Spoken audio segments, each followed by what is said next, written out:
Devotees should know Bhakti Shastra. Shastra is like a lawyer knows the law books. So with that inspiration, I was reading and writing and note-taking. And it was taking me so long to get through the Bhagavatam. And then I was encouraged, guided, instructed by His Holiness Keshav Bharati Maharaj that study of the Bhagavatam would be much easier and better after having completely read it all the way through. At least once. He said best is twice or 3 times. Just read the entire Bhagavatam all the way through, cover to cover, from the beginning to the end, and then go back and start to study, because then you'll know what's at the end, in the middle, in this canto, and that canto, and when you're studying you can begin to understand the correlations much better. So once I started to do that, then lots of things opened up. So not that we shouldn't study or make notes if we find something interesting, but we can spend just on one verse you can spend months studying, just diving in. And when you confirm, and then when you start to read the commentaries of the previous acharyas, especially using books like Unveiling the Lotus Feet by His Grace Bharijam Prabhu, and he's quoting Sridhar Swami and lots of Jiva Goswami, Vishwanath Chakravarti Thakur, like this. Then you begin to see how someone who's Krishna conscious, they're reading the first canto. Of course, Srila Prabhupada explained in the first canto of the Bhagavatam, he's put everything in there to sufficiently make us Krishna conscious. So everything is there.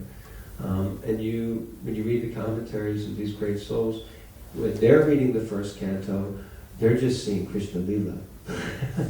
It doesn't matter if Bhishma is laying on a bed of arrows, or Queen Kunti is in the state, or Vyasadeva and Narada Muni are conversing. They're just seeing Krishna in every page and every word. Their interpretation, even the first verse. Jiva Goswami breaks the first verse of the Bhagavatam down in so many ways that he says, just see here how it's speaking about Krishna already. Krishna is being described here.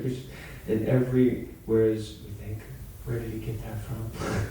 And so the more that we dive into, then you can just become completely lost in the world of Krishna consciousness, completely absorbed in Krishna Lila, so that instead of contemplating so many other nonsensical things throughout the day, your mind is naturally drifting to, that verse, how does Rupa Goswami understand like that? How does he explain? And the mind is dwelling on topics that are meant to be for our ultimate benefit, not like, when will this happen? How about this? Or why did this happen to me? Or how is this going on in this thing? Or I feel like this and that. But we're actually becoming absorbed in Krishna consciousness. We're actually becoming Krishna conscious.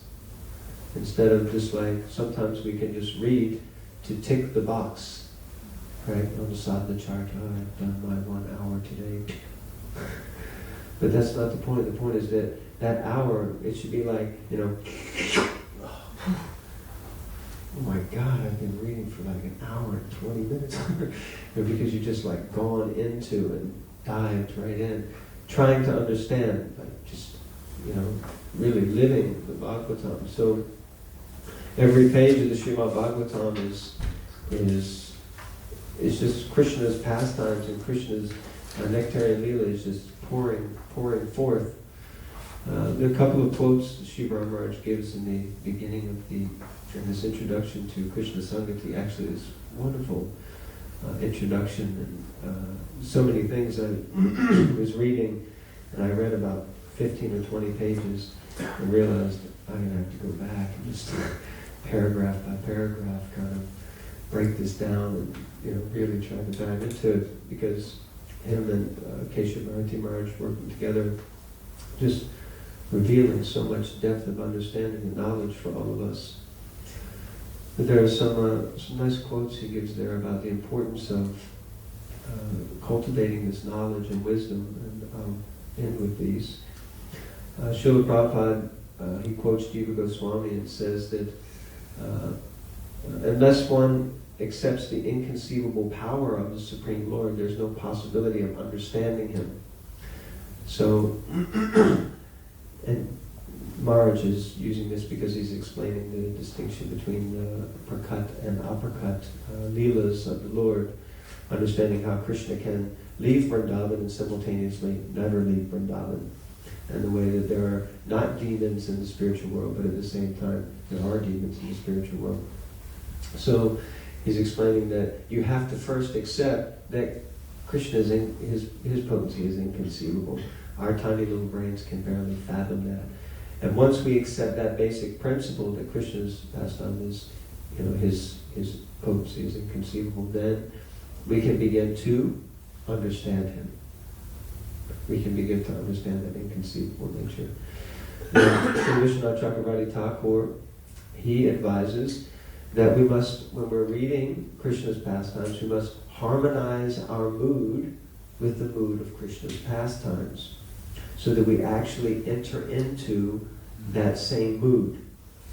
Not that we're just reading, we're like, right now we're reading about the demon Aghasura, but we haven't gotten to the demon part yet, so it's not that we should be in a fearful mood while we're reading now, like, oh no, what's going to happen to Krishna? Because all the cowherd boys are with Krishna, and they're all excited, they're all playing. So we should enter into this joyful mood while we're reading. We should really make reading the Bhagavatam an emotional experience. Not in the next page, words.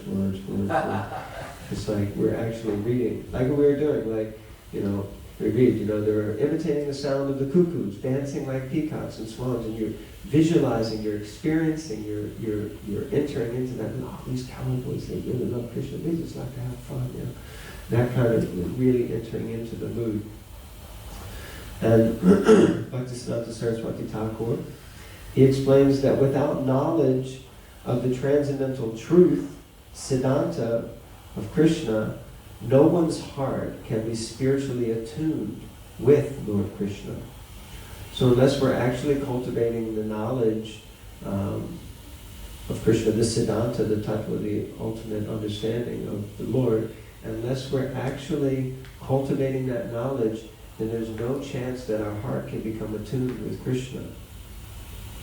We just, the likelihood is that we just, maybe become at best some sort of sahajiya or, some sort of pretender. But we have to actually be cultivating knowledge and understanding the Siddhanta.